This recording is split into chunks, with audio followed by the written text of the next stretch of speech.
This show is sponsored by Realtor Cynthia Bear, Putting Down Roots. Visit your in-town real estate specialist in Atlanta at cynthiabaer.com.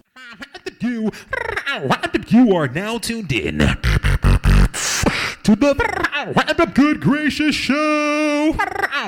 Welcome. Howdy, Good Gracious family. It is Sunday, August 26, 2018, and this is episode 112. So, what's been going on?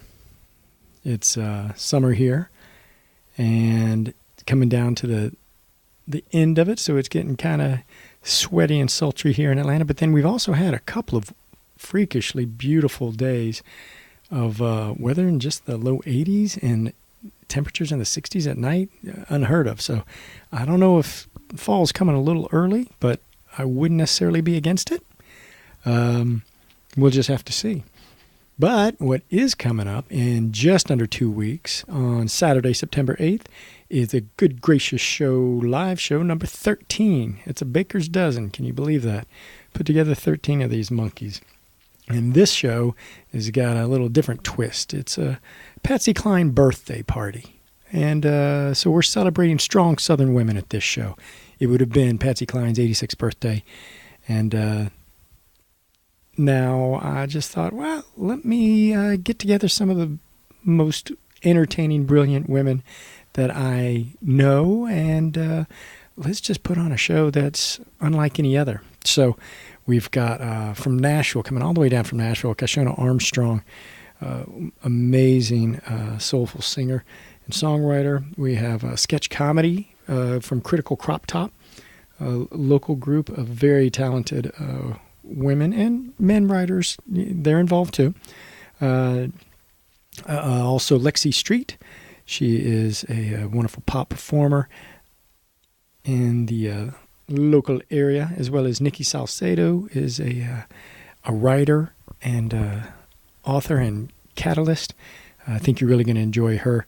We've also got Blair Erskine, wonderful new stand-up comic here in town. She's going to come entertain a bit, as well as Friday JR, kind of a new trio that I've found. It just makes some beautiful sounds. And Kate's Club. Don't forget Kate's Club, doing amazing work with kids and helping folks heal here in town. And one other. Oh, Octave Atlanta. They just got added. Yeah. Oh, and I just learned that I think some of the folks from the Just Bakery here in Atlanta are going to come and provide some good, tasty treats during the show. So it's going to be awesome. And September 8th at the Switchyards Downtown Club, where we've had the past few shows, tickets are only $15, but you got to get them this week. I believe they go up to 20 at the end of the week, and then at the door. But you can get them all at goodgracioushow.com. You can find everything through there. So get that on your docket. Please come out, have a good time, and share some Southern love. So on this episode, though, to entertain another strong Southern woman was Julie Gribble, actor, musician, singer-songwriter. And she came with the always entertaining Nelson Nolan and played a couple songs and talked about, her trip, her musical voyage and being on the West Coast and being on the East Coast and what really matters most. So it was just a really fun, entertaining chat. And the other person I sat down with was Mike Lowery, illustrator and author. You probably know Mike's work. If you go to any festivals and stuff, there's usually some things around there. But he used to have a space along with his partners called Paper Ghost Studio, which is in Canler Park, right across the street from a Wonder Shop. And they had some great pop-up things. They had some good music in there, but always some entertaining art. And finally, Mike sat down. I don't know why he agreed to, but he sat down to chat for a podcast. And you can tell he's not quite right. But then neither am I. So it was a very entertaining chat about making the art and then getting sidetracked and weird discussion of the movie Witness. So that's what's right ahead. Please don't leave, because I think you're really going to enjoy it. So I'm just going to say, enjoy.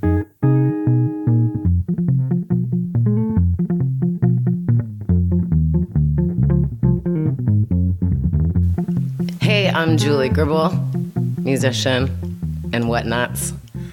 What? Is that actually on your business card? Yeah, Whatnots? and whatnots. That's my new one. The whatnots. That I like that.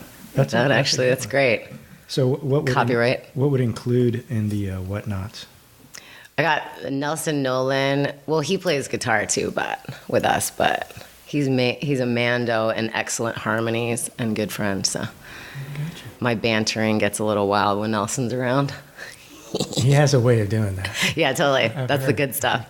Well, but music isn't your only passion, right? It's not the only thing you do. I grew up doing acting all my life, and then I didn't start music till way later in life, which is funny because I had actually hurt my knee waiting tables out in LA. And then I was like, I need to learn this guitar that I've never learned. And so I had about 6 months to sit around and just play for 3 hours a day. And that's actually how I learned to play guitar.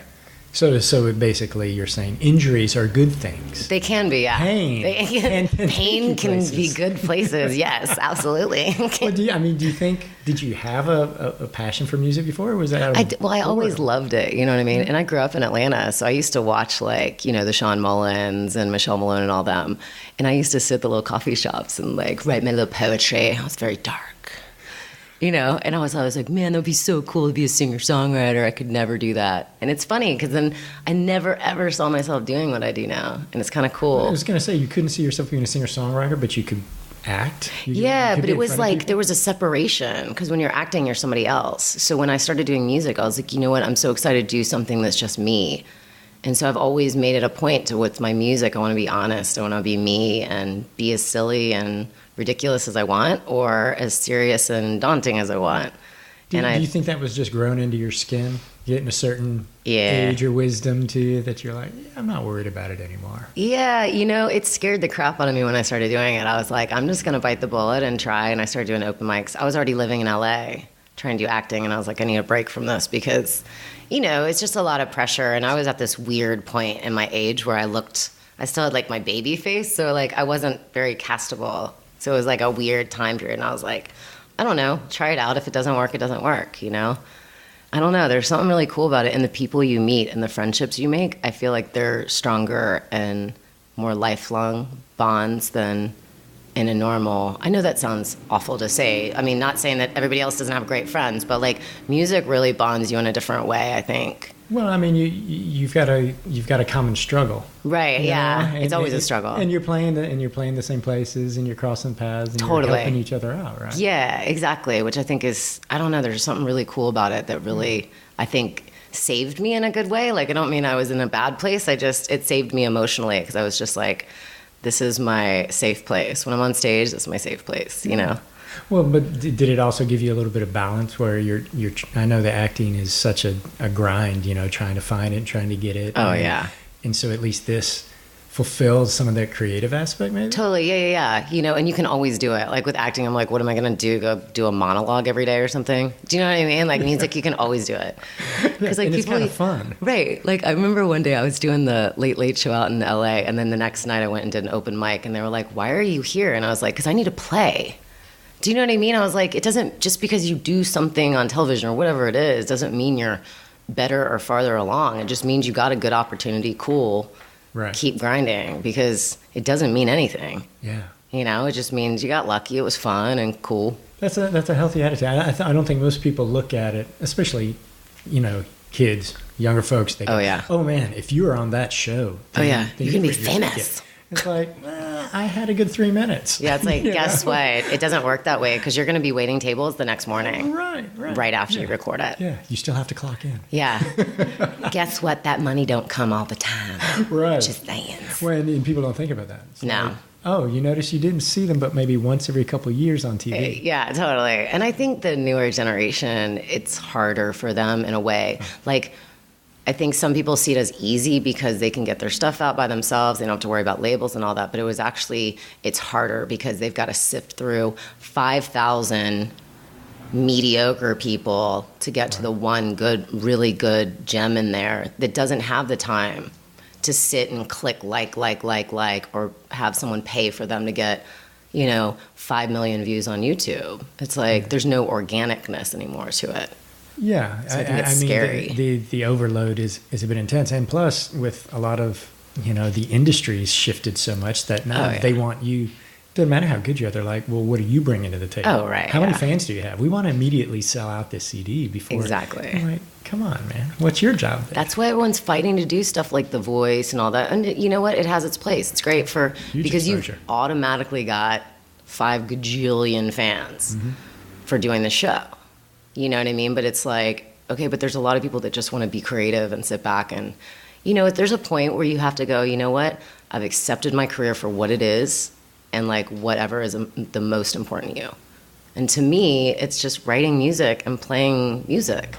And if that means that I get bigger, better gigs out of that, cool. But you get to a point where you just go, I just do what I do. Yeah. Well, it's kind of in your bones, right? You kind of have to do it. And I'm not gonna wear half the clothes I should be wearing, and you know what I mean. It's not gonna happen. So sorry. Yeah. It is what it is. Exactly. You know what I mean? You gotta do what you gotta do. I had read I read a book, and they were talking about Pink. Yeah. When she first came up, and how she approached the management team and said, this is what I want to do. This, and they're like, yeah, we see it, but we really think you ought to do this or tweak that or whatever. And she's like, nah, not really my thing. And they were like, okay, well, we'll see you later. She's amazing. And I mean, you talk about a missed opportunity there. So. I know. That's why I like her so much, is that I'm not a huge into that big pop music, but she's one of the ones I really like. I like her, and I like, what's her name, Kesha. Yeah. Because they're just really honest. Like, they're still doing them. Yeah. And yeah, they're on major labels and they're doing major tours, but they're still doing them, which that's a fight. But Kesha also, she kind of disappeared, right? Yep. I mean, that's an interesting She's rebirth. awesome.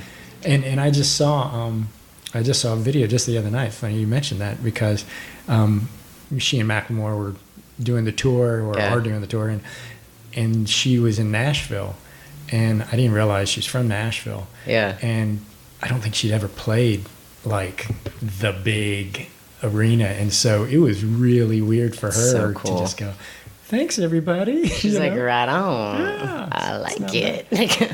Well, so how do you like to describe your music, or if you're pitching it out there? It's so hard now to pitch your stuff, because you're like, okay, well, someone a couple years ago was like, yeah, you're Americana, and I'm like, okay, Americana, but then I'm like, but this record, like, I just did it on my own completely, money-wise and everything. And I was like, you know what? I'm just going to do what I want. So the new record has, like, there's a blues song on there, and an Americana song, and there's a pop song, and there's a rock song. And I just wanted to do it that way, because I'm like, and there's an old school kind of country song. Mm-hmm.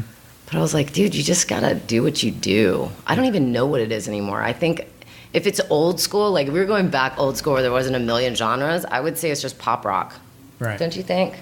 Well, and that's, that's the thing. Rock has got such a weird carve now. You don't even know what rock is. No, because country ain't country. I mean, I lived in Nashville for 4 years. That ain't country. Yeah. It's pop. Right. With a fiddle. Yeah. Which is cool. Like, do what you do. That's the thing, is like, just do what you do and admit that's what you do. Yeah. And be fans proud should of go it. along if they like you. Yeah, man. It's not usually going to be your drop song. And that's why I have such a weird, like, eclectic fan base. Do you know what I mean? In such an awesome way. Weird, that's what I'm saying. They're just awesome. You know what I mean? Because it's like, they'll go on the trip with you. People who like, I have one of my good friends, and he's more into like heavy metal and like really like crazy death metal, but he loves my music too. So it's like, do you know what I mean? You never know you're gonna reach. No. So it's kind of fun that way. Yeah, it is. You're like, who knows, man? Well, so did you do all the work on the new album? Did you do all the recording? Is it all? Okay, so I recorded it up in Nashville, and so they used mainly all their musicians.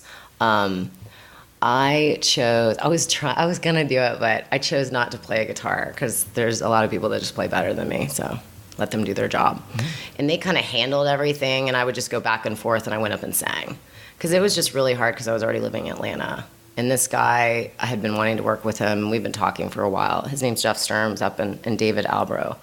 up at Capricorn Soundworks. And it just worked out time-wise. It was perfect. You know, it just did what it did. I still want to, like, once I raise some more money, I want to do, like, a live album with my guys here. Do you know what I mean? Because we've got such a great band here.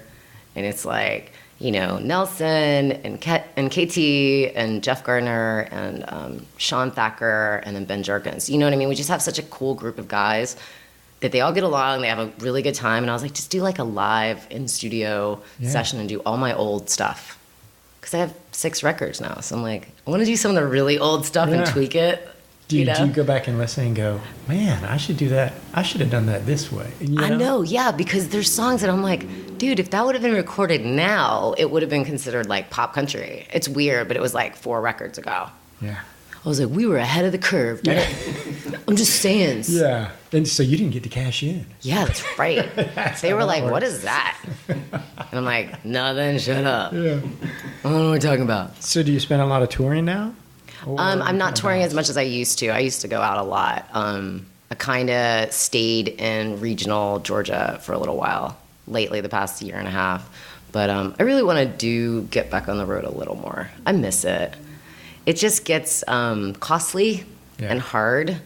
And I was trying to my whole family is here, so I was kind of trying to really just enjoy that and, you know, kind of get the bank account back up, you know. Yeah, and then you'll go back out. Yeah, exactly, you know. You got to kind of do that. You go in these phases where you're like, I'm going to raise some money, and then I get to go back and do the fun stuff. Yeah. You know? Do you find that the writing is the easy part for you then?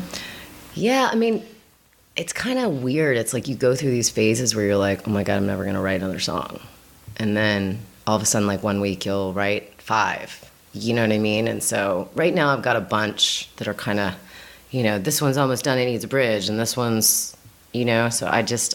Do you do it through lyrics first, or do you do it through tune? I'm weird lately, which I used to always be lyrics. Like, I just write in a journal book, you know, and then I'll just write. Exactly, coffee shop days, totally, napkins, whatever.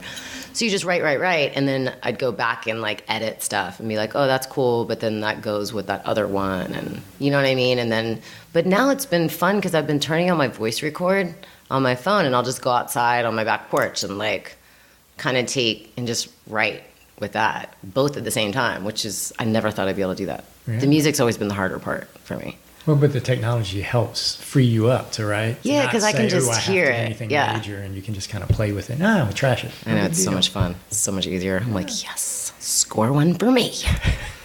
So what's one goal you've got in your life right now?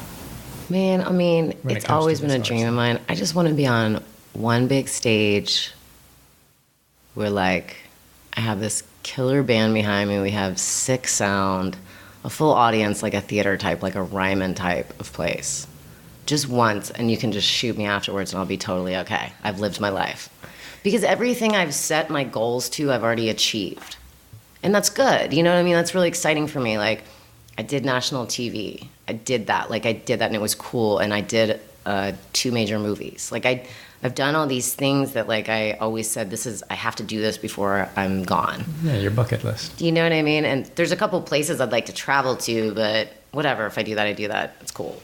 But I feel like if I could just play it somewhere like the Ryman, I mean, even opening up for something, I don't care. Right. But nowadays, a lot of times it's like, you got to pay for those spots. Right. Yeah. You know what I mean? Yeah, I'm people like, don't realize it ain't the gonna business that goes on behind, you know. Even here in Atlanta, we talk about how we have these huge festivals and things, and there's no local talent included in it, which makes no sense. That just started happening a few years ago, and it's really depressing.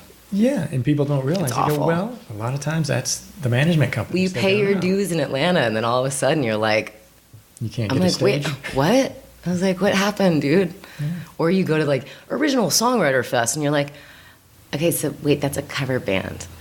What's going on? Yeah. Do you know what I mean? I was like, yeah. Okay. And they have, like, one original artist. I was like, okay, doesn't make any sense, but right on. You do you. Yeah, it's a different world, right? Yeah. And Atlanta's such, like, there's so many great musicians here. It's crazy. Yeah. And they're all lurking around, and they're playing 3-hour cover gigs at bars. You know, and because we have to. I trust me, I know. I try to tell people about them. And, you know, when I do my live show, it always surprises me that people come up to me afterwards and they're like, they live here or nearby? Yeah. And I'm like, Yeah, People be like, you should be signed. I'm like, you don't even understand. right. Yeah. Yeah. Yeah, I agree. That's your response. You're like, oh, I agree. You're like, cool, right on. How about you just give me the money instead? There you go. Just Killer. need a couple patrons. That's Yeah. all right. Because I'm like, man, my biggest dream is that I have enough money to send all my guys on the road with me, dude. You know what I mean? That would be awesome. At least it's honest that I don't right now, and that's okay. Yeah. You know? When it's time, right? Exactly. It'll happen. I know. I'm like, time's coming on strong, brother. Yeah. Well, do you have any acting gigs or anything coming up? I do. I'm filming a movie.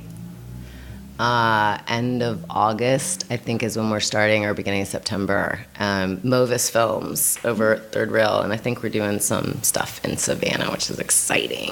It's exciting because it's Savannah, or exciting because you're staying local, not going too far? Yeah, it's kind of nice. Like, I'm a Georgia girl, man. I grew up and raised in here. You know, it's kind of neat. I was like, this is September exciting. in Savannah would be sweet. I know. August is going to Better be a than little August. hot. Yeah. I was like, so is this going to be a water situation? Because I'll jump right in that water. Yeah. It's not a problem. But the first movie I did in Atlanta was Quarantine 2, and it was so darn hot. And I played a pregnant woman, so I had a pregnant suit on, and it was like 115. Oh my God. We filmed in Griffin, in this old tile factory. And it was like every day, just trying to keep your makeup like not disgusting in your hair, because it's part of the job. And you're just like, oh my God, I'm going to die. It's so hot. Jeez. I know. You end up losing a lot of weight because you're like, I just sweated out everything. I was going to say, and you're not. It was just a glistening, large really. person That's all. to begin with. Oh my God, it was crazy. It was so funny. They were pumping out this air conditioning. Everybody would be like, I'm so tired. I'm going to die. There. You gotta grow up, Yeah. live in it, man. You gotta know how to deal with it. The best is going to Walmart at the end of the night and like leaving. I was like, can I borrow this pregnant suit just for the night? So we went into Walmart with the outfit on with the pregnant suit. And then I was like buying beer and just buying as much stuff that I shouldn't be buying. Right, yeah, right. Exactly. It's so Just funny. having a little fun. Just messing with people. They're like, dude, really? Well, if people want to, check out what's going on with you and where your music and things like that, what's the best way for them to do that? So I always tell them there's a bunch of different ways, but I'm trying to get all my YouTube back up, but go click on the videos because we just won best music video at the Myrtle Beach International Film Festival in May, so that's kind of cool. But it's called "What If" is the new record, so all the stuff on there. And if you just literally put in Julie Gribble, you'll find me in Google. So it's juliegribble.com, .net. But I always tell people go to YouTube or go to Facebook and Instagram. It's real easy to find me because I've got such a strange last name. But it's tough to do all that stuff too, though. It's tough keeping all those pieces. It really is, and people don't realize that I'm like, I don't have any help. It's just me. Right. So it's like, I'm like, oh my gosh, I forgot to do this. Oh my gosh, I forgot to do that. But we do have a show coming soon, so I know we're gonna do a big show in December or something. Hopefully, I just haven't booked it yet, but we'll find something fun to do with the band. So cool. Keep your eyes peeled. Yeah. Well, thanks for coming in. I appreciate it. Thank you. It's awesome. I appreciate it. Okay, so here with Nelson Nolan, and we're doing a song I wrote called "Coming Home." This was actually written in honor of a cousin of mine who fought overseas, and all of you who are veterans and serving now. So thank you. It's called "Coming Home."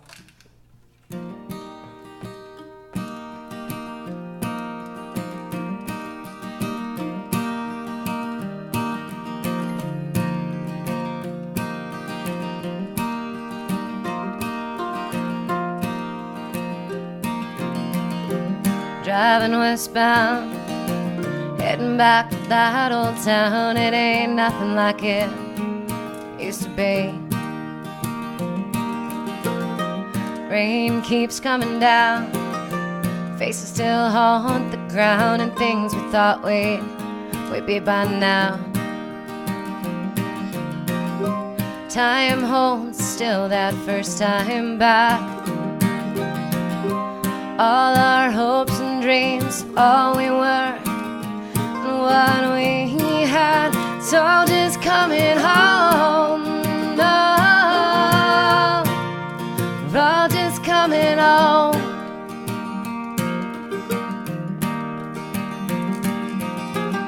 Still traced on that diner chair, times that we all shared. 3 decades of this, unaware. sometimes nothing's really changed. Too much is still the same, and you crave the past, all of us again. See everything different just for a moment, like we never left, and it's back all to the way that it was. We're all just coming home. Oh no, we're all just coming home.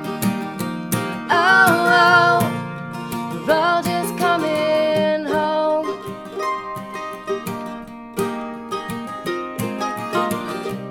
We all leave, we always come back to that one place. Those moments when it all felt like home. Oh no.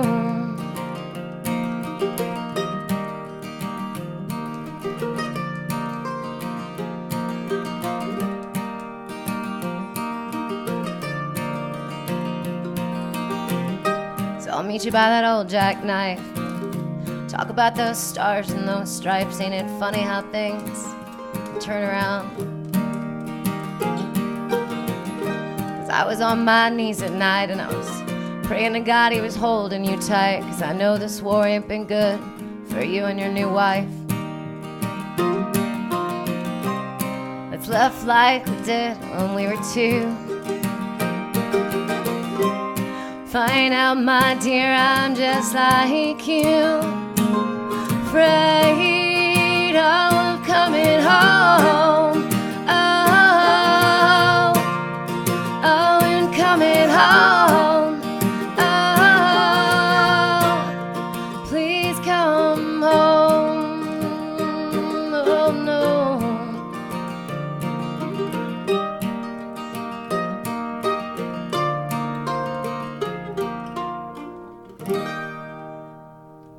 Nelly Vanolan of Awesome.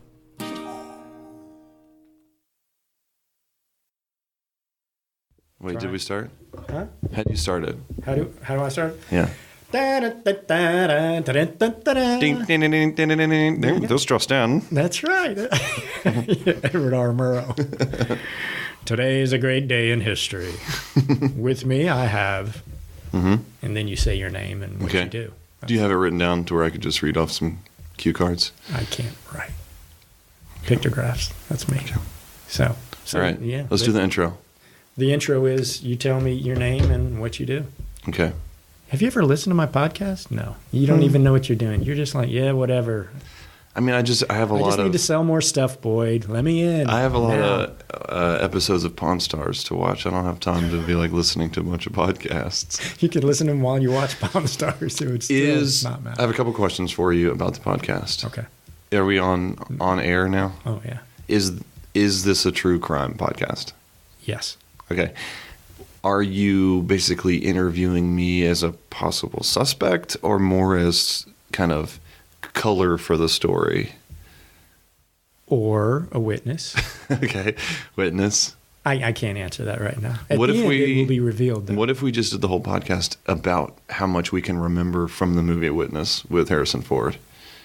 Well, I could remember Kelly McGillis Yeah. Oh, definitely. and Crazy Eyes. What's his name? The young boy Oh, that's... who became the huge star, who became Spider-Man.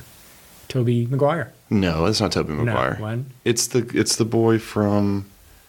It's another one, though. Yeah. He didn't what make is it he so from? far. Oh, he's definitely in something You see? else. Yeah. Yeah, I don't know. Maybe Yeah. he was in Star Trek, Next Generation or something. I don't know.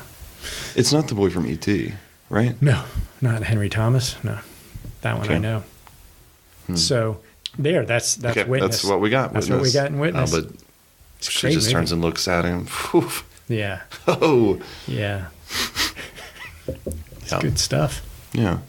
So yeah, that's all we're gonna do. Okay, done. Done. Well, thanks for coming today. Yeah, it's Appreciate been a pleasure. it was fun. Do you have any filters that will make my voice not sound like a didgeridoo?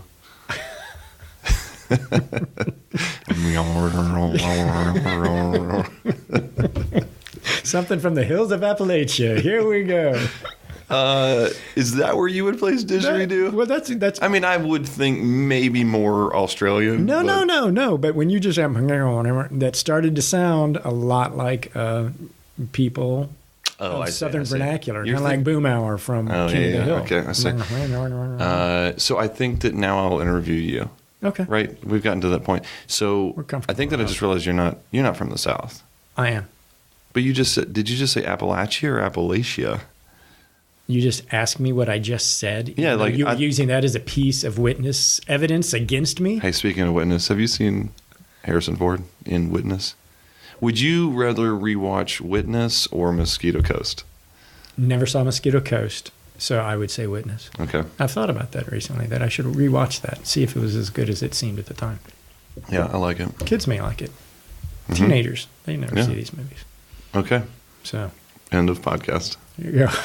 All right. So do you want me to introduce myself? At this point, I don't even know what's happening. I've lost all Okay. Here we control of my body fluids and go. Beginning of podcast. Say like hello or like welcome me. Or do I just start out by saying I introduce myself? tell me your name Okay. and what you do? Hello. Now, I said this before. Yeah, you did. And you still That's right. didn't. That's right. Okay, go ahead. Ready? I'm sitting here. Do the clacker board. Ready? Yeah. Hello, I'm Mike Lowery. I'm an author and illustrator, and I'm here to talk to you today about being an author, I guess, and Or an illustrator. But when you author, illustrate things, what is it? What are they? Oh, I do children's books, and also I'm a big sketchbook keeper, and But you're also a gun for hire, right? never. No. Never? Uh-uh. You don't No. illustrate other people's books. Oh, in that sense, then yes, I am. Yeah, I do illustrate other people's books. I should have used pen or That's I don't right. know, marker for hire. I am a marker for hire. So I write and illustrate my own books, and I also illustrate other people's manuscripts. That's how I got into writing. I mean, how I got into doing children's books at all. That you did somebody else's. Right. Do you want to hear the kind of the progression of it? Yeah, is this the superhero backstory? Is that what I'm going to Yeah, get? maybe. Okay. I went to school for graphic design, but I wanted to do comic strips, and Oh, that's a popular market now. definitely. That is very good. I mean, and I would say specifically when I said I wanted to do comic strips, of course, the internet was in infancy. And so I would say that I wanted to do newspaper comic strips. Yeah, you wanted to be the next Snuffy Smith. Yeah, right. I mean, that's kind of a weird choice, right? I mean, you could have said BC Garfield, right, is bigger than the ones that we named. Family Circus. So I really wanted to do that, but then it was the 90s and the graphic design market was kind of booming. Everyone was saying, oh, if you get into graphic design, they weren't even saying web design at that point. They were saying if you get into graphic design, you'll just immediately be making $1 million when you graduate, which As I if did. that was ever true. I know. It's so weird. So I went to school for graphic design, but then did a lot of painting and drawing classes while I was there. After I graduated, for a while, I was a graphic designer for the United States Census Bureau. Wow. yeah. Didn't you decide where the number goes? I will compared to say the question. not even that. No. Oh no. They would do this thing where they had 20 people working in the creative for the Census Bureau. And then when Census 2000 came out, they hired some big design firm to do all of the everything. actual, Design. user facing side of the Census Bureau stuff. So I would change fonts on in-office memos, pretty important stuff that I wouldn't be able to walk you through it now, I'd have trouble keeping up with it. I don't think you would I don't even have understand the training to lingo, understand. right? Yeah. So I did that, and then after I graduated from college, I worked at a screen printing place, which that was a big influence on my stuff later. I don't know if you've seen any of my artwork, or if you just invited me because Oh, because I hear you. I was walking by, and Yeah, you're the guy. And please, Yeah. I'm trying to get a podcast. I've got sparkly water. That's all it takes on a hot summer day. And now my family misses me. I fell for it. So I Yeah, so I thought that I would do painting and drawing as this like sort of, reflection of me in galleries and stuff like that. And then I thought the design stuff would pay the bills. And that is the way that it happened for a while. I was doing shows and doing graphic design. And then slowly my graphic design started looking like my fine art, and my fine art started looking maybe not like my graphic design, but it became more designy. And at the time I just learned more about illustration and what the world of illustration was, and realized I had always thought I wanted to do children's books, but I didn't know how to do it. So I just started reading about it in my early 20s, about how do you submit that you wanted to write, and make your own, or did you want to illustrate others? Maybe both. I think that I was more interested in doing the artwork, so I would kind of, but I worked backwards where I would make up these characters and then I would create stories around those characters. So the stories were not good. In fact, so when I sent out my first samples early on, I would get these responses that would say like, "Oh, this looks great," like this real specific way of, responding to something, and send us more drawings or something like that. But the stories were real vague, and I didn't know how to write at that point. So the beginning, middle, end thing didn't ever sink in from middle school? Well, no. I mean, it kind of did, but they were real generic. And I thought kids' books were supposed to do this specific thing where it kind of ended on some sort of moral or whatever. Cautionary tale. Yeah, and so the characters weren't real developed. And so I started teaching also at the same time. And so I did that. I ended up teaching. So I started teaching college when I was 20. What? How do you get I'm always curious, how do you get a college teaching gig, especially when you're that young? Are you just an assistant, or are they just... So I think you're supposed to be. So after I graduated, I moved back up to the D.C. area where I was from. And I don't know if you could tell by my sort of presidential it's the accent. stovepipe hat. That's really that does it. Yeah, right. The giant mole on my face. Yes. So anyway, but I moved back up to the D.C. area and over in Maryland and Virginia, and I just was applying for every job that I could apply for, and I got an interview with this sort of tech kind of school, like an art institute kind of school, and went in for an interview. I got dressed up or whatever, and I was so young, and it's funny to think back that it's insane. You pulled it off. So, but I was dressed up, and I feel like at the time, I kind of did this thing where I looked a lot older for a while, and then I just stayed that age, that look for a while, and then very quickly in the last couple of years, like people were just like, "What happened?" Yeah. And so I think I did look a little older, and because I had the Census Bureau and a lot of design experience, because in school I was really trying to pad things out. And right. I wanted a good resume, and so I was doing work while I was in school. Yeah. So that's how you got the teaching gig. Well, so then I go in, and it was a quarterly teaching gig, and it was the second week of class, and they had a teacher who had just left to do a design job with ESPN or something. So they were desperate. Yeah, they needed somebody. And I was so young when I went in for this interview that the guy's name was Robert Bethia that hired me. And I kept calling him Mr. Bethia in the interview. And, he's sort of like awkwardly is like making this face like, "Are you a child?" And I said, "Yes, sir, I am a child. I'm just a baby." But you can't ask somebody how old they are. Right. And so I didn't need a master's for that job, because they were the day that I was hired, they started offering a bachelor's degree. And so I basically had the terminal degree for what they were offering, and as long as I was working towards a master's. So while I was teaching there, I got a master's, and I would go out to lunch with this guy, and he's telling me about the job, and he goes, "Oh, well, we better hurry. Your class starts in an hour." And I taught there for, I guess, 5 or 6 years. I don't remember how long it was, but I was there for a while. Wow. I moved from there I taught at an art institute for a little bit. And then later... And then you've taught down here at SCAD. And I taught at SCAD. Right? I moved down to Atlanta to teach at SCAD, and I was there for about 8 years.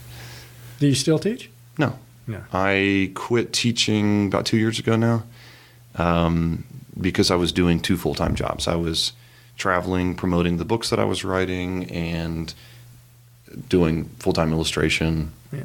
And for a while, I felt like I'd been able to juggle it for a long time, and then that scheduling is it just didn't work anymore. Adding a third piece. Right, exactly. So at some point, my wife just said, like, you don't have to be doing 2 full-time jobs.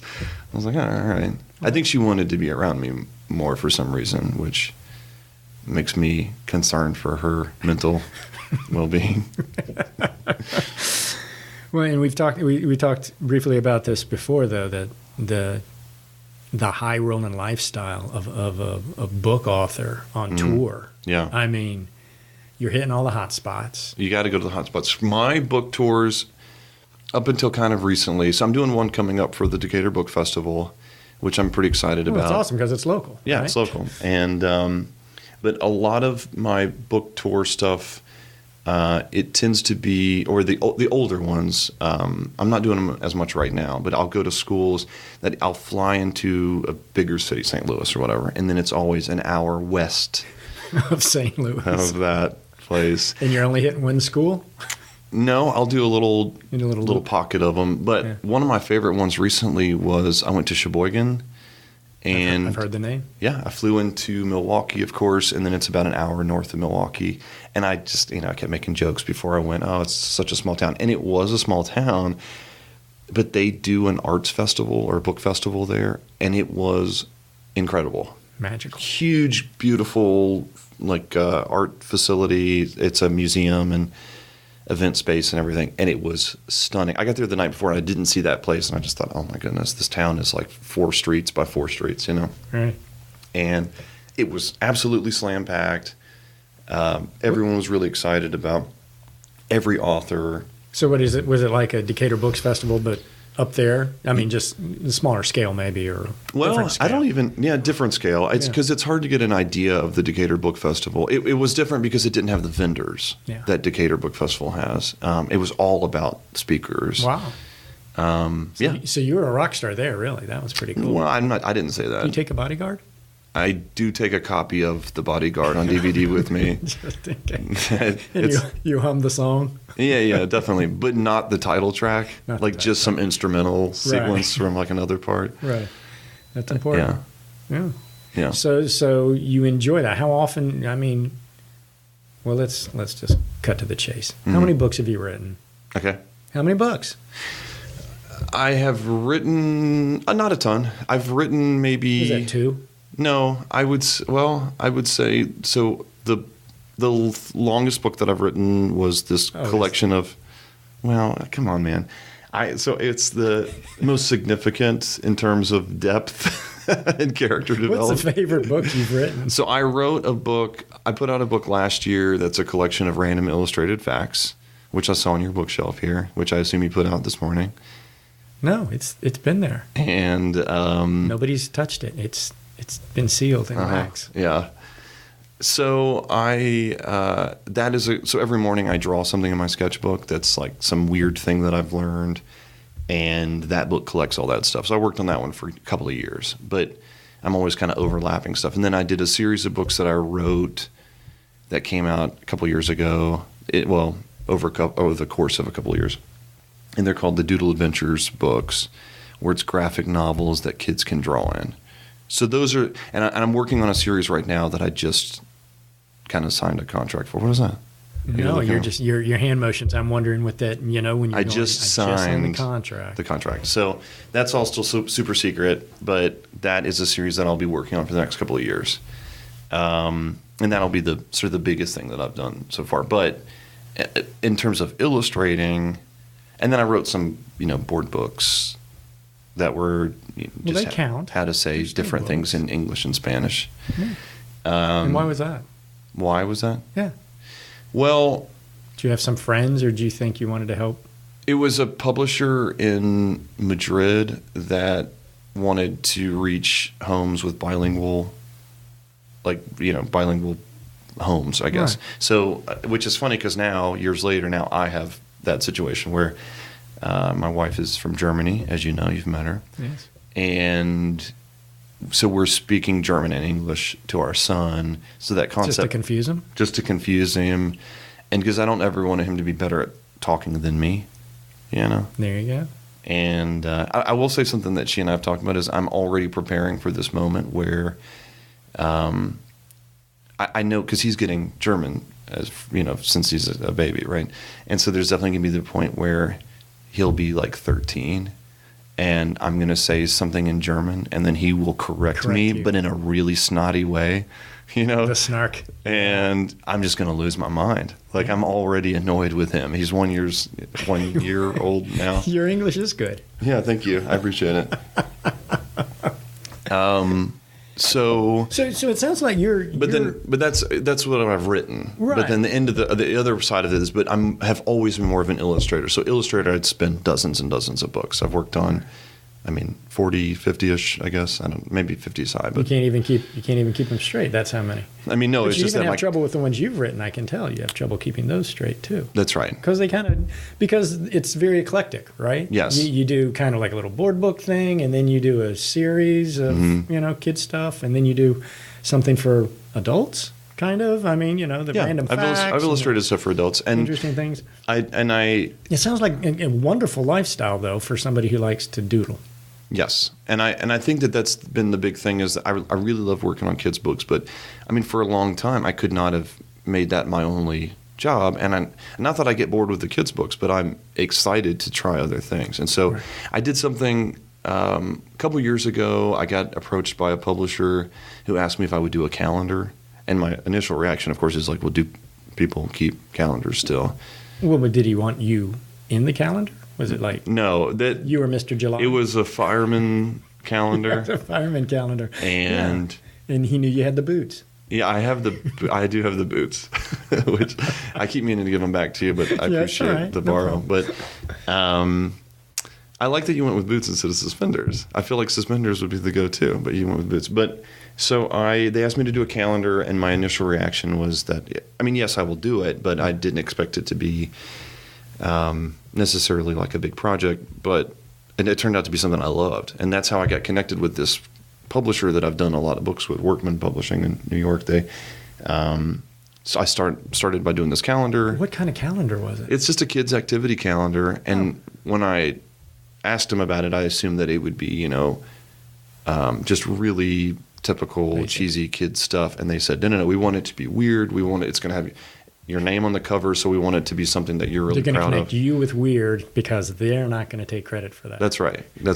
So when it bombs, it's all on you. Yeah, they have this thing in the beginning where it explains like it doesn't represent the views of the publisher. Exactly. Limited liability. So, But it was only a one-time no. deal? So now I've been doing it. Oh. I just sent in sketches for maybe my 6th or 7th one. So I've been doing it for a few years Oh now. my gosh. Maybe 5th or 6th one. I don't know. What's the name of it? What's it called? Kids Awesome Activity Calendar. It sounds awesome. And we did a book based on these calendars last year, I guess. And so I think that I just kind of pursued whatever came up. So what is it? What is it that Mike Lowery possesses that allows him to trip this light fantastic? Do you think it's a certain style, or is it a certain character that you kind of create? Because I've seen your work, and it's Let's hear it. It's what? Yeah, here we go. I'm ready. It's fascinating. Yeah, there we go. It's funny. I do get, whenever there's reviews of books that somebody else will have written and then I've illustrated, it's always like beautiful prose by the always elegant, insert name. And then they're like, and Childlike Doodles by Mike Lowery accompany this beautiful text. Yeah. But there's been a few recently where, of course, that's, me playing a little bit of a character. They're also very positive. So, but, I don't know. And I think that there's this part of me, the part of me that is, I know with you being somebody who tries different ventures, and there's this part of you that thinks, well, how much longer do I get to do this? Before they figure out that I've, I'm a sham. Yeah, exactly. And so I think that I don't know what it is. And I think that even still constantly, when I was in a meeting recently, and I have been illustrating books for publishers that people know the names of. I mean, for a long 15, time now. yeah, long time. I don't know if 15 years is right, but over a decade for sure. And I've done a bunch of stuff. And in a meeting recently, I said specifically, there was a point where one of the people had to leave, and before he left, I just said, I just want to say that I don't know how other authors act when they come in for these meetings, but I feel so lucky. Like I'm so thankful that I get to do this. And it seemed not super typical. Well, also I thought you were going to say it didn't go over well. No. I think the fact that I was weeping at the time wasn't comfortable for everybody in the office. Yeah. But I think that I genuinely feel really, really lucky to get to do it. And it's not me playing some humble character. And so I think because of that, early on, it got me to take on anything that came my way. I would really try it. And I talked with an author recently who said, I've just been so busy, I turned this or that down, and they were kind of early on in their career, and I couldn't imagine turning stuff down. I couldn't imagine it for me at that point. And you're an author, so it's a different deal, though, right? What's that? But they were an author, maybe not necessarily. No, I think they would have been just illustrating somebody else's thing, and so I think that. It's those opportunities. You never know where they're going to go. Right. And so I think the magic thing, or whatever the special bit is, that I think at some point I got my finished work to really look a lot like my personal work that I was doing in sketchbooks and in my journals and stuff like that. And I think that is maybe why people have come back, right? Is that there's this certain level of character and this sort of playfulness to it that I think that's, I don't know. Maybe that's why I keep getting work. I don't know. Do you find yourself like competing with other people who have similar styles? Do you see other people and you go, oh yeah, that's Susan's work, man. Yeah, I bet she got that gig. Or do you feel like you kind of have your own thing? I do know one project in particular that I will be incredibly vague about it, but I'll say that I do know one project in particular that another artist was up for, who I really respect, and then I ended up getting the project. And of course, like for me, it felt like this great victory. But I don't think that it generally, I never see that stuff. Like if there's publishers that are considering a few people, I never see it. Right. In fact, the first book that I published for a major publisher was a gingerbread book was a gingerbread man book for Penguin Putnam. And maybe a year after it came out, I did a panel, I think for Decatur Book Festival, and the author was there, and we shared a panel, and she was talking, and she said, Mike wasn't the first illustrator that we worked on with this book, but then we worked with this other illustrator for a while, and we realized it wasn't working, and the editor or the art director suggested Mike, and it wasn't really how I had pictured it, but now I'm really glad that that's, what we did. And sounds like a very awkward setup date, kind of. You're like, he wasn't my first choice, but we've kind of fine. We've worked it out, yeah. And I'm kind of, it's grown on me. Yeah. Well, and at the time, it had gotten some success, but now it's gone on to become definitely one of the most successful things that I've gotten to work on. What was it? What's the name of it? Well, it's a series, but the first one was called Gingerbread Man Loose in the School. But I'm bringing up the story because I had no idea that I wasn't the first. Also ran. Yeah, that I wasn't the first illustrator. So in that way, I don't know. So I don't. Right. I mean, maybe they offer people projects all the time, and then they come to me third or whatever. But to me, it just seems like I was thinking about you for this project. Yeah. And Well, that's a healthy way to go about it, though, I think. Yeah, definitely. It's a tough business. All creativity is difficult and challenging, and if you get yourself into the headspace the wrong way, it doesn't benefit you, I don't think. No, I agree. And I think that to kind of like add to that a little bit, I think which is one of the reasons why I try not to do too much of the sort of Instagram scrolling, looking at what other people are working on. Oh, yeah. Because it is in my personality to get jealous isn't necessarily the right word, but like anxious that I'm not doing enough. Right. If I see, But that's the social media world, right? Yeah, That's it what is. everybody feels. They're like, I agree. my vacation sucks. Oh, my house isn't nearly as nice, and my family's That's not right. as pretty. There's a couple of travel photographers that I had to stop following because I really genuinely started to feel like I wasn't traveling enough. And you and I have known each other long enough to know that, I mean, especially like with my wife being from Germany, we're going over there at least 2 times a year, and then we add trips onto it and stuff. We have made a huge point as part of our life to do a lot of travel. And Yeah, if you think you're not traveling enough, yeah, and then I got to the come point live in where- my shoes for a day. what size shoe do you wear? It's 9.5, 10. Just I'm so sorry. double but wide. Yeah. No. You could split cut the toe section. And, There you go. Yeah. So I think that Do you use social media though? Do you find that is that a release for you? To say, you know what, I'm doodling every morning. I'm going to take a picture of it. And I'm going to share it with everybody all the time. I'm going to make sure I do this. This is part of my business. You know what I mean? Mm-hmm. Yeah, I do. A few years ago, I went to the illustration conference. That's called ICON. It stands for Illustration Conference. I don't know if you could. No. Is there a hyphen in there? Probably. Maybe. I No, don't know. it's just all one word.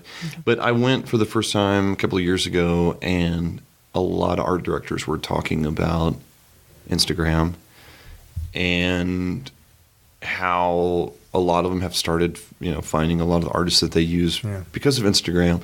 And then on the other side, I heard a lot of illustrators talking about how they like to use it as basic. Sounding board. Yeah, right. Or as their sort of what used to be what you would do on Blogger, right, where you would be updating people, letting people know what you're doing.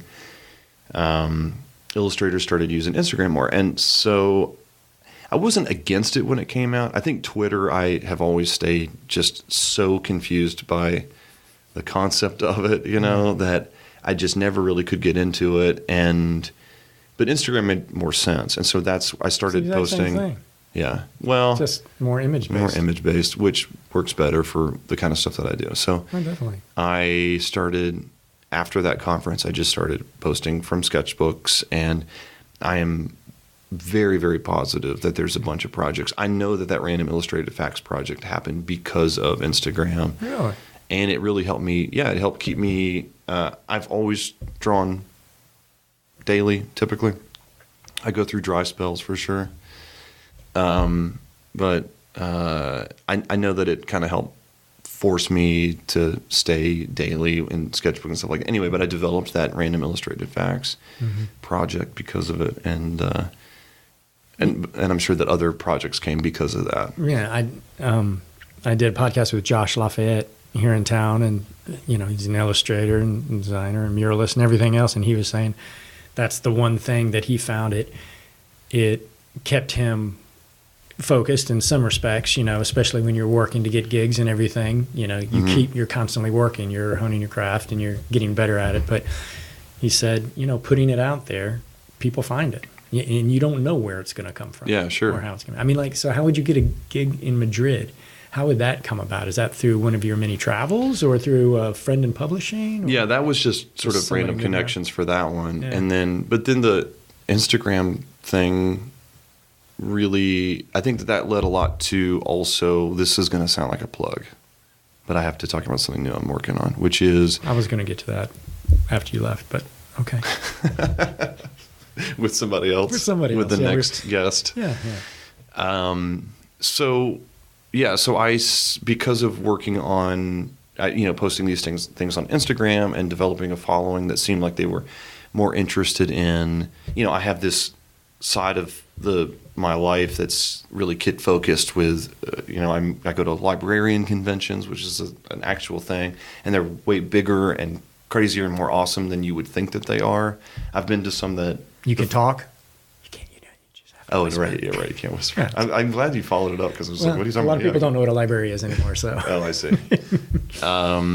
So yeah, one of the big ones, like LeVar Burton was there, and there was some other kind of like big crazy. Jamie Lee Curtis was at one, which seemed kind of funny, but and then on the other side, I'll go to bookstores and read to kids and do drawings for kids, stuff like that. But on the other side, then there was this kind of Instagram people who were following maybe more because they were interested in learning more about the business of drawing and art and illustration, or following me for the random facts, or following me because I do a lot of drawings about travel. And so that turned into what is now a Kickstarter that I'm doing, which for a really long time I kind of put off this idea of doing a Kickstarter because I've worked with publishers. But then this was such a specific project that I wanted to kind of print it the way that I wanted to, and Maintain more of the control, and yeah. and also have all the headaches on the back end of the That's business. oh my goodness, yeah, right. You just need you more. start thinking about all this stuff, but it's stuff that I generally like to do. I met with a printer in New York a couple weeks ago, and I love that. Sure, kind of that's stuff. fun. Yeah, picking up paper and stuff like that, and it kind of adds up, but it's kind of like this secondary thing, right? Like on top of me sitting and working. Just sending something off. And just sending ether. stuff. Is that right? And then I get to be there when the books arrive and pack things up. Touch it, smell it, hands on. Yeah, so I was kind of interested in that part. So I know that Instagram played a big part in the ability to. It got funded pretty quickly, and I think a lot of it was because I was able to kind of tell people on Instagram. But I think Kickstarter also has a good social aspect to it, where people are funding a lot of projects. Oh, yeah. And Well, people want to see other people succeed, especially Right. people they like, right, or at least the work they like. right, yeah, So not necessarily the person. they may 'cause if not know then- you right, personally, but because they go, otherwise it I would love have been. those doodles. Right. I will tell you that I did all these different reward levels when I was playing the Kickstarter. So, at a certain price you get the book, or the book signed in and doodled in, and or you could get a print, and I screen printed some stuff, and then I made one tier. It was $1,000, and it was only there was only one available, and it's for my mother, and it was so that she could just give me $1,000. She didn't do it. What? I know. Can you imagine? They say you should really target market, and I feel like I think you that's did a pretty really good specific. job. Yeah, I don't think Yeah. you could get much better on that. I mean, it seems like Did you have any people ask if they could be your mother? no, but I did have a couple of friends say that they were just hoping that one person would do it that was not my mom, would actually sponsor that level. And it doesn't come with anything. Like, you don't get anything for it. It's just that you just give me That's what you're supposed $1,000 to because do. you're my mom. Yeah.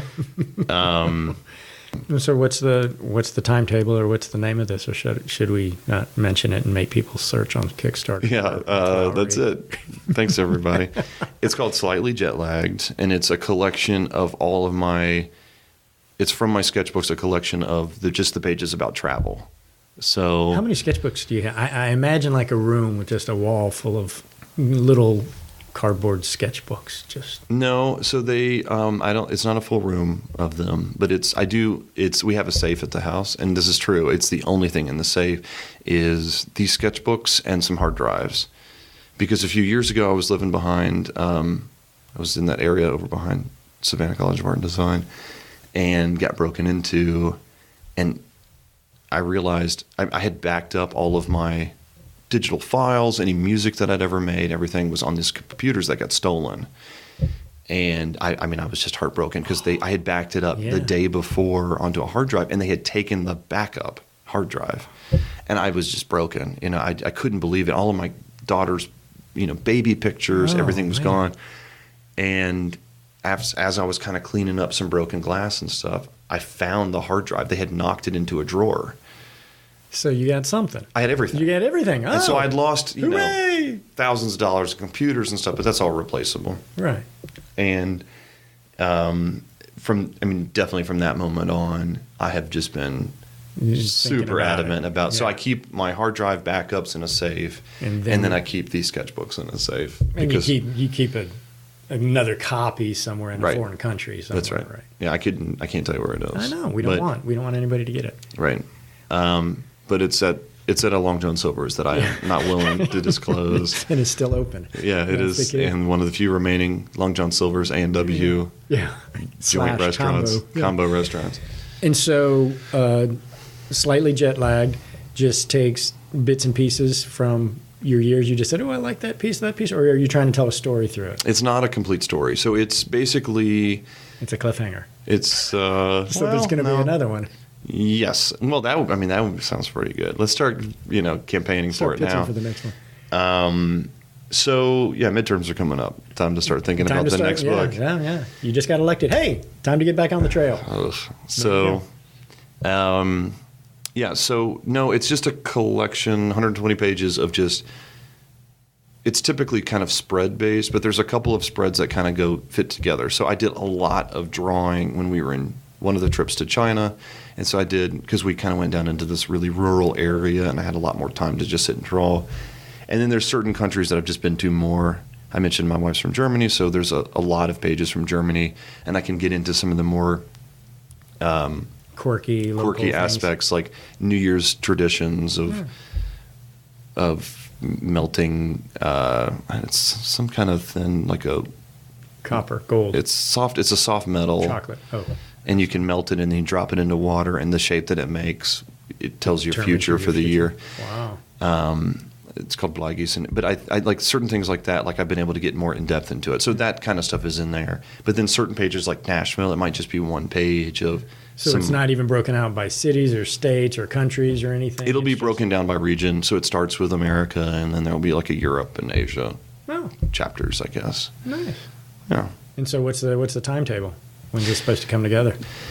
Then that book should come out in February, March of next year. And that's unheard of. That's the one thing that is unheard of in this process, that if you're going through a publisher, aren't you like on a calendar for, oh yeah, that sounds good for spring 2019? Yes, that's right. In fact, I remember the first time that I did a book for a publisher, they asked me if I wanted to finish it in the fall of that. It was spring, and they or winter, and do you want to finish it by fall, and then it will come out in a year and a half after that, or do you want to wait? And I just remember thinking, like, I want it to come now. I want it in the bookstores, 3 months from now. So then it's a much bigger process for when I get stuff turned in, and I'm always mixed up anyway, because when I do those calendars, right now I'm working on, so it's 2018 now. The 2019 calendar just got like the printed thing just came to my door, right? I got a box of those, and I'm now working on the 2020 calendar in 2018. So I never know because you have a calendar project always going on. I have no concept of what year it is. But I remember when they asked me, I just thought, I can't imagine that year existing. Like that I think that it was like 2000. I think they were asking, do you want the book to come out in like 2010 or 2011, something like that? And I just remember thinking like, books won't exist. Yeah. I will be zooming around on a jetpack, right? And so when you've got your own books, then you get to schlep them around in the trunk of your car or your horseless carriage, as you like to call it. But how are you going to, or are you just planning on Kickstarter, just selling all the books straight through there? I think that's my main goal, right? Sure. So my initial... So you never have to actually sell a book. You've done it. Right. My goal was to break even. If I made the $8,000 that I was asking for, I could get the books printed. I would have a couple extra, or like a couple hundred extra or whatever. But then I could fulfill the orders. But we also do a lot of festivals with my wife and a friend of ours. You can name them if you'd like. I will name them. Oh, okay. Because they're both artists. They're both very talented artists. Am I correct? Very talented. I mean, honestly. So don't hold back, Mike. Significantly more talented than me. You don't want this getting back to them because. But I think because of my velvety didgeridoo voice is why I keep getting asked to do, things like this. But so my wife Katrin Vila and our friend Sarah Newberger and we run a print group or an art group where we make prints and art called Paper Ghost Press.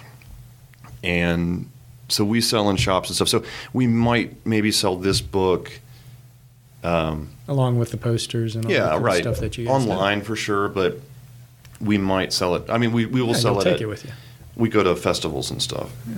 Do you always have like a backlog of other books that you have or that you've illustrated that you're just carrying around to these festivals and just whatever anybody likes and you sign it? No, not that much. The random illustrated facts book, I do take that. You only take your own stuff is what I'm hearing. It's all about you. But I don't take a lot of other books that I illustrated. But if I do more books, I mean, I will sometimes, when I go to schools, sometimes I speak at, they have special event reading nights or something like that. And I'll take, my full catalog that I have. So they can all see. So they can see it and then I'll sell those, and sign them, Wow. Okay, so one more question. If you had a suggestion for a budding illustrator, designer, somebody who's not really sure, maybe an author. I know my wife's even said she'd like to write children's books. And she might even illustrate them. I don't know. What would be your suggestion? Not that anybody's going to compete with you. So if you're coming up behind, you're going to be long gone. What would your suggestion to them be? Well, for author or illustrator? You Both. pick. So I think just working professionally, I think it's really, really important to know your industry. And I think that, I did, like I said, I taught for a long time.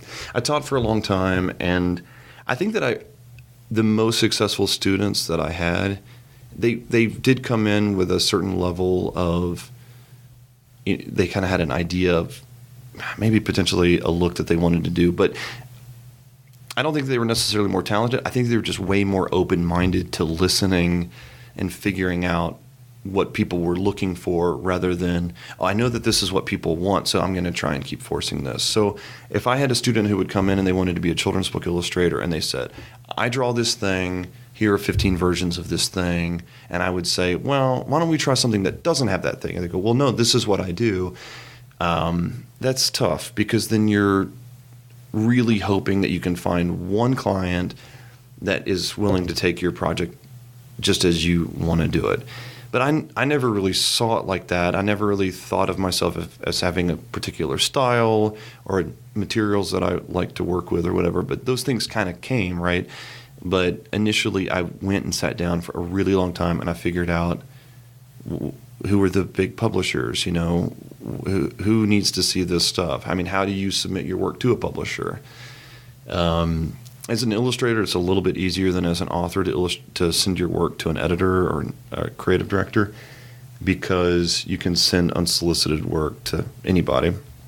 If it's illustration and art, because they're always looking for new pictures to put with someone else's manuscript. But in terms of writing, some publishers you do need to have an introduction. Right, you have to have an agent that'll kind of take you over there. But for an illustrator, you don't really have to do that. But I think if it's for illustration, I would say really diversify what you think illustration is. And while you're submitting for children's books, that could take you 3 years or a couple months or 10 years to break into. While that's slowly gaining momentum and people slowly start seeing your work, and then you could be illustrating magazines or doing stuff for websites and things like that are paying jobs, and that's what I did. And my wife had a little bit of a different experience where she wrote and illustrated a children's book. She took it to the Frankfurt Book Fair, and got a book deal while she was there. But not everybody gets to have this amazing Katrin experience. But she, it worked out perfectly for her. Whereas mine was really, really different. I really just kept sending stuff out and, like I said, illustrated other people's manuscripts for a very, very long time before I started getting to do it. And before people started asking me what stories I wanted to tell and got to do that. So I do think it's about figuring out the market and sending out a ton of stuff, trying to create a body of work that represents something that client would want. So if I want to get my work into a magazine, I don't just send a bunch of skiing bears and animals and stuff to ESPN magazine, right? Right. I'm going to think what kind of illustration would they need? They might need portraits or they might need a map drawn of anyway. So that, right. I think that's thinking about it really logically and pragmatically about the way that you handle what you send to people rather than just, I want to do children's books, so here's 10 drawings of animals on white backgrounds. Right. Which I think is going to be, I guarantee you it's 90% of what the submissions are that they're getting. It's a hard sell. Yeah. So knowing this history about your wife, did she look at you and say, what's going on, Slowpoke? Come on, man. I did one book. Boom. Got it. Yeah. Let's well, luckily I already had the 10 years of, so so we kind of met, I had already done all of the legwork. And so then, then she just immediately got She got the fruits of your labor. No. Yeah, absolutely not. And honestly, it's kind of an interesting thing is that up until recently, all of her books were she did them all for German publishers. And now they've been translated all over the world, but now they're slowly starting to like, and it's the biggest publisher for kids' books and stuff in Germany. So she's just like this superstar in Germany. And then I get people asking me like, "Oh, your wife makes some art too?" Like it's this hobby thing. I'm like, no. Like she's actually like she won the most beautiful book of Germany award twice. Really? Yeah. So it's huge awards and stuff. And then they ask me like, "Oh, so she just?" I'm like, actually, like she's kind of a star. But she doesn't lord that over you. She doesn't hold that over you. Oh no, much. she definitely does. Oh yeah. I mean, but keeping you in line. But she's German, so like the way she does it is very subtle and crushing. No. No, I think we work pretty well together. Well, so if people want to learn more about your projects Yeah. and all your wonderful stuff, what's the best way for them to do that? So right now, the big thing that I want to get everybody to look at is this Kickstarter page. And if you Google "slightly jet lagged," I did jet lagged as 2 words rather than just a hyphenated or as 1 word, which is not a word. But slightly jet lagged. That's on Kickstarter now, and I post every day on Instagram my sketchbook drawings. And that's Mike Lowery Studio. There you go. That's me. That's it. That's the only way people are going to find you. End of podcast. Thanks for coming in, man. Yeah, it's been a pleasure. Handshake sound.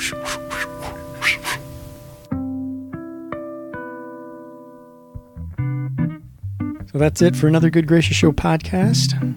Hope you enjoyed it. You can find more, lots on the online radio at goodgraciousshow.com. You can just listen to them all there, or if you want to download, or you check them out through Stitcher or Google Play or iTunes. We're all up there. Just look for Good Gracious Show. And if you want to find out or keep posted on what's happening, what's going on with the show, September 8th, Saturday, you can go to the Facebook page. You can like us there at Good Gracious Show. And Instagram is a Good Gracious Show as well. So we're trying to keep things interesting and positive and spreading the good Southern word, because I tell you, the South is, I say it again and again, it's as talented as anywhere else in the world. So just trying to bring some of that Southern love to light.